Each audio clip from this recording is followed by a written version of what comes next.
Hello and welcome to the Coaching Crowd podcast with me, Zoe Hawkins, and my friend and co-host Jo Wheatley. Hi, everybody. Thanks for tuning in today. Today's podcast is all about different client scenarios. So it's a case of the questions you ask, which are, what do I do when X happens in coaching? And this has been inspired by our members of our Coaching Crowd group who we canvassed around, what would you like us to talk about in our podcast episode? So this is one for you.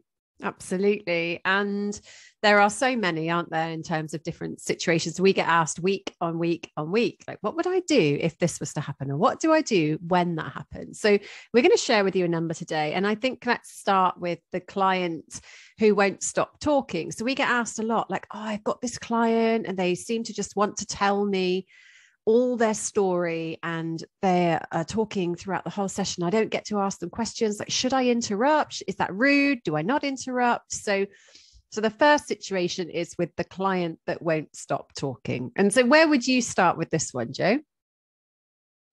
Well, I'd start by saying there's no right or wrong in any of these scenarios. So it's a case of reviewing your options. So number one is, what have you contracted for with the client? Have you contracted for you to interrupt if your client is in a loop, what we would call a loop? So maybe even telling you the same things, in each session, and be true to the contract, and you can reflect back to that contract. You make a decision as well about, sometimes a client is talking a lot because maybe this is the only space that they've got to really, get the things that are on their chest off their chest, and perhaps it's part of their well-being strategy that they actually just get to express it in a safe, non-judgmental environment. It might be that you think that your client is filling the space with this story because they are frightened of making contact with what they are truly there to work on in the coaching. And if you have a sense that that might be the case, then you can do different things, like you could say to them, can I share an observation? So you could ask permission to be able to share the observation, and you could share with them what you've noticed about what they're doing. You might also ask them, what are you noticing in our coaching sessions? And they might from that say, oh, I know I'm talking a lot. And then you might kind of go with that and say, would you like to say more about that? And they then might say, it's what I do when I'm nervous. So you start to get information about what's happening for the client that is leading to that behavior. What we're curious about is, how is that in service of them achieving their goal or moving towards it? So I think there's something around where are you in the coaching relationship as well? Because if you turn up to session one and your client is telling you lots of story and you choose to decide to interrupt and explore it, then that could really interrupt the rapport. So you do have to make judgments around, how is our relationship?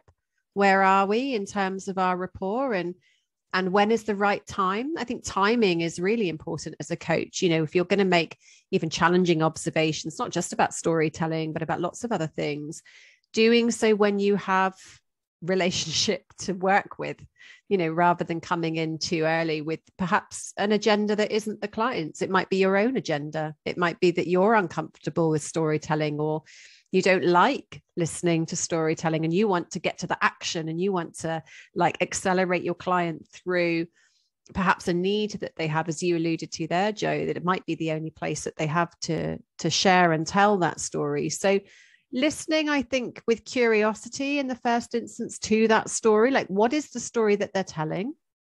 What's the significance of the story that is being told? And starting to just take it all in. What's the body language doing? What's the thinking patterns that the client, a lot can be gained from storytelling as well, around the language that the client's using, the emotions that are present in the story. So not dismissing storytelling at the outset as not useful for you or the client, but bringing curiosity and allowing some space before you make some decisions around what's an appropriate response. Yeah, and you could also ask questions like, if they're telling a story, you could simply ask, is that true? You could ask, what is the impact of what you've just shared with me on you? you could also introduce metaphor and say, of course you want to acknowledge as well and say, thank you for sharing that with me, first of all, because that is a gift, to the session, to the relationship, and so on. But you might introduce metaphor and say, what sort of genre is this story?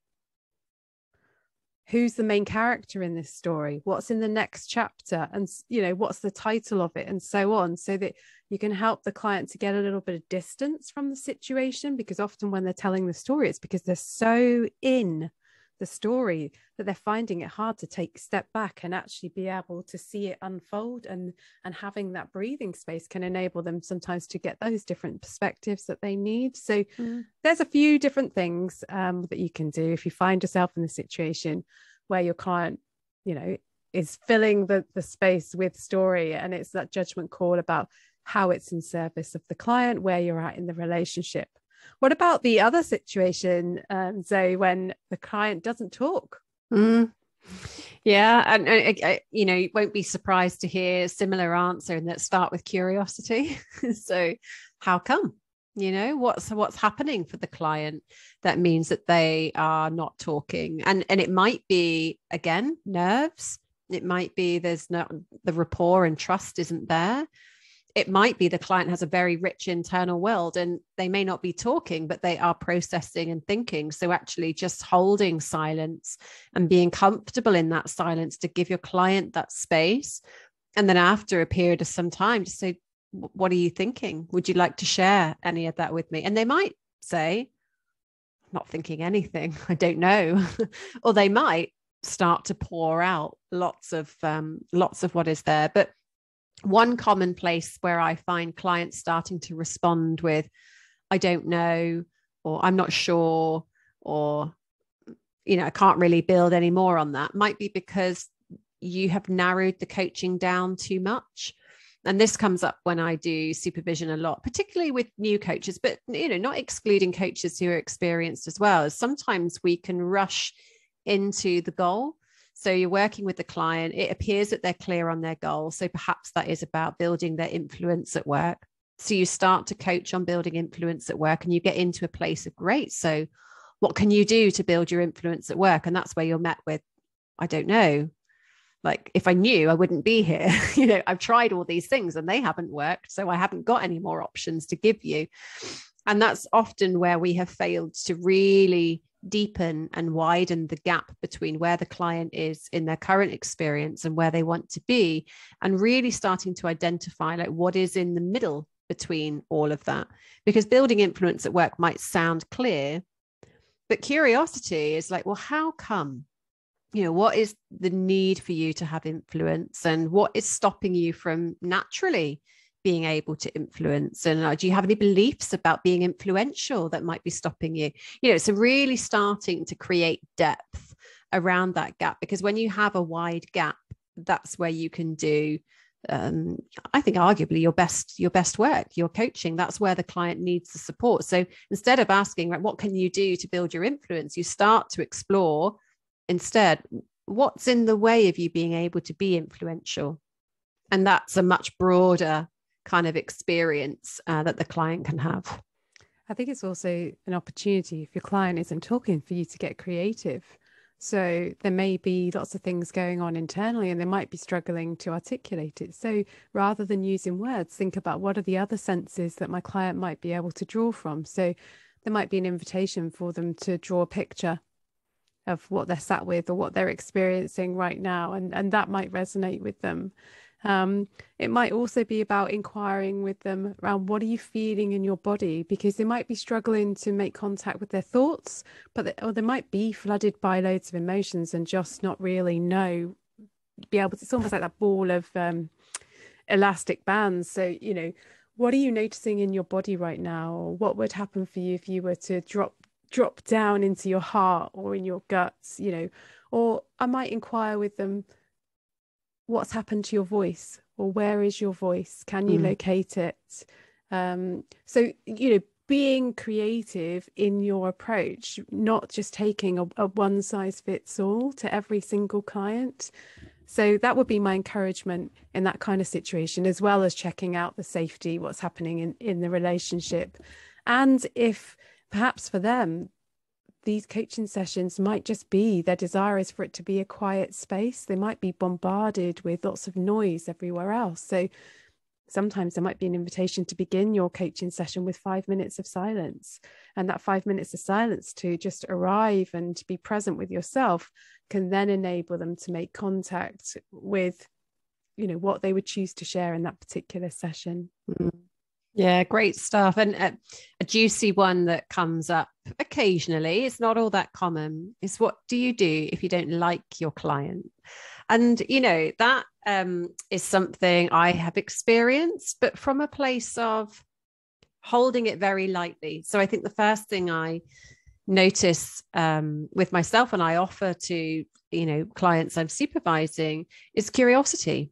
Like, what is that? What is that bringing? What is that showing up? What is that information? Because obviously, when we perceive something we don't like in somebody else, you know, perception is projection, suggests that it exists within us. So whenever you are met with a client that you don't instantly bond with, or you're struggling to build rapport with, the first place that I look is within myself around, so what is that information for me? And how is that informing my practice? And then the second place I look is that actually about my client? Because I might be picking up on the system and how my client is experienced within their system. And that can become really useful information and data to share with your client as the relationship goes on. And I can remember one particular client where we were a number of months into our coaching relationship, was starting to work on something that was relevant. And I got to share, actually, in our very, very first call, this is the reaction that I had, you know, in it to meeting you. And it was such a rich conversation around how this person is potentially perceived within their organization and what they wanted to do about that. So my advice when you encounter clients that you don't bond with instantly is to hold it lightly and not latch on to that I don't like this client, because it's probably not true. It's just perception, it's first impression, and it is information and data that could inform the relationship. Yeah, I think there's great points there. And what do you do if the client hangs off every word that you say? Yeah, that's an interesting one, isn't it? And I think that is checking in on the power balance in the relationship. Like, is there something that you as the coach are contributing that is leading your client to want to hang off your every word? Are you fully standing in your adult and empowering that client to find the resources and answers within themselves? Or is there something kind of misaligned? Where would you go with that one? I think it's quite broad, isn't it? Because it could be that the client is feeling quite disempowered in their life, and you know that's showing up in the coaching relationship, in their occupying that position of I'm not okay, you're okay, which is leading them to hang off your every word. Or it could be that they want to learn so much about themselves and they think there's so much, you know, wisdom, or they want to be a coach themselves. That could be the reason that they actually, you know, want to learn all about coaching, and that's why they're hanging off every word. So they're there in the role of coach, but also kind of in the role of trainee coach, and thinking, is this something that I could do? So I think there's an invitation for you as a coach, if you notice that over 2 or 3 sessions, to be able to offer it as an observation and explore that, and always to think about this thing that I'm noticing. How is that relevant to the goal that my coachee is looking to achieve? And so when you share it, it's about sharing it in relation to that. And what is the wisdom that's available in that can help them towards achieving their goal? Like, what is it that's important to you about the things that we are discussing? What are you noticing that happens to you when I ask you the questions? So it's, as you mentioned before, I think it's also about knowing where you are on that coaching and mentoring continuum, and making sure that you're there in service of your client. And it can also lead into this. It may be the same client or a different client who wants to stay with you forever. So they contract to work with you for, let's say, a 6-session program. Maybe that's a 6-month program. and you might only be like 2 sessions in and they're already like, what would I do if I wanted to extend the program? And you're only just right at the beginning of that conversation, and maybe they want to extend it and extend it again. So in that situation, it's about being clear on what would be different. What would we be contracting to work on for that second coaching program? So, and just reviewing, well, let's see where we get to. Yes, it is possible to extend. This would be the situation in which it would be useful to extend. And as the coach, not just thinking, oh, great, as a client, another client, I want to have X number of clients, and that will be another client for that period. You might notice that if that happens for you, but then being able to center back into your values-led ethical approach to coaching, which would this be in service of my client right now, or am I colluding with their idea that they are not empowered to live their own life without a coach at this point in time? Have they had enough opportunity to be able to embed what they wanted to from the existing coaching program? We have both had some long-term client relationships, haven't we? I mean, I think the longest client relationship I've had would probably be around 2 years. And as I reflect on that, there were different phases within those coaching engagements. So it started on a very practical level around, I've got this meeting coming up, I want to prepare for it, I want it to go well, towards then I've got this person that I'm experiencing some conflict with, I'd like to resolve that conflict. And then that started to introduce the deeper work around, I want to understand myself better. I seem to always be getting into these conflict situations. How come? The client's starting to bring more curiosity to the table. And then as you start to introduce that work, it starts to get deeper around, I've just discovered that actually I have this belief that I'm not enough. And I can see that showing up in all of these previous situations that we've spoken together. Now I'm ready to do some work on that. And each kind of phase of coaching, if you like, was like an evolution of the next phase. But both client and I were always checking in and on, is this still coaching appropriate? Are you still growing? Are you still developing? Do you still feel empowered to actually do this work on your own?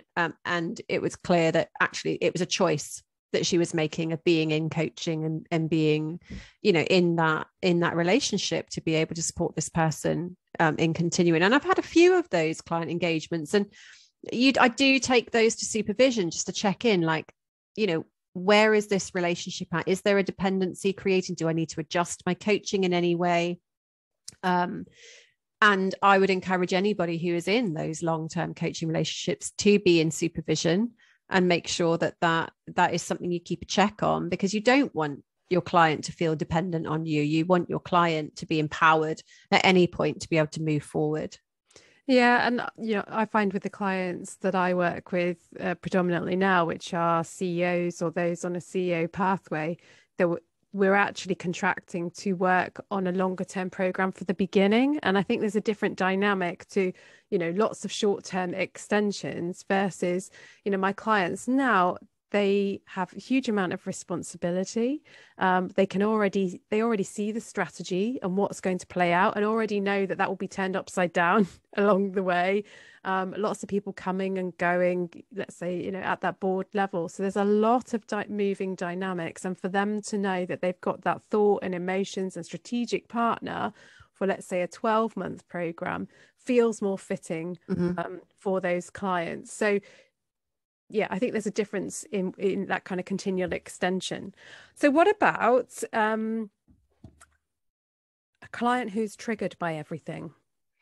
And I say that in the loosest possible terms. Well, yeah, because no one is triggered by everything, are they? But so let me interpret that. So I think I would think about that as a client who was perhaps flooded, just by their emotions and the situations perhaps that they are in. So every session might be different. So they're coming one week with, oh, this happened and it was really hard and I felt this. And then the next week they're coming with something else and just almost in overwhelm, I suppose. And I think, as we've said a couple of times here, it's about going back to the goal. What's that client trying to achieve? In bringing all of these different situations and is noticing that they're getting triggered. How do you help them be with their goal? So is their goal actually to be able to navigate all of these different situations, in which case having a session each time to talk about a different situation that has arisen can be really helpful, and that is in service of your client's goal. Is their goal to not be triggered every time they go into a certain relationship or a certain meeting? And if that is the case, I guess as client and coach, you want to be working together to look at where are the common themes around identifying perhaps what those triggers are and what are the different choices that they might want to make, so that they don't repeat that behavior time and time again. And also looking broader than that, to have a look at, if we were to look at the whole life picture right now, are they in a place of high stress? And do you actually need to focus on reducing the stress?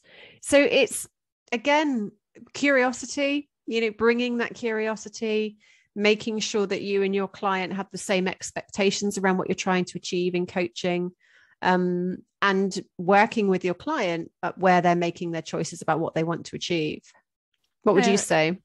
Well, and depending on the situation, it might also be one where you review if coaching is what they need at that particular time. If they're so kind of in the situation that they can't kind of get themselves out of it. So if they are in trauma, then that would be an obvious example of where you might consider that. And let's take a look at one more then. So the resistant client. So often this comes up in supervision, where coaches will say to us, yeah, I'm working with all these coaches, it's all going really well. I've got this one client. It's always that I've got this one client where I've tried this and I've tried that, and I feel that there's more there and they want to achieve this, but I feel that there's some resistance. What do I do? I mean, the first thing that I do is observe that, share that with the client, and explore the resistance, or explore, is there any resistance? So what would that look like? That might be, I'm noticing or I'm sensing that there's some resistance here around either perhaps the work that you're doing or in the relationship. What's your experience of that? And often a resistant client will say, nope, no resistance here. I'm good to go. I'm all in. Well, that's really interesting. Do you mind if we spend some time just for a moment having a look at whatever it is you might have observed? What emotions are coming up for you, as we talk about resistance, and you don't know where that conversation is going to go. And you know what? The bottom line is, if the client maintains their position that there is no resistance, then you do the work that you can do with that client, and that might be that they choose to stay in their resistance. It may be that it's not safe for them to do that work right now, or they're not ready to do that work right now. Or as the coach, in introducing that, your client gets a little window into what is going on, and maybe it's a form of self-sabotage. And you might start to go, do you know what? This is something I do a lot when I'm up against it. So it might identify a theme or a pattern in that client's life that they haven't been able to make contact with before. So really, my bottom line with that one is you bring it up and you bring it into the room and you explore it lightly together.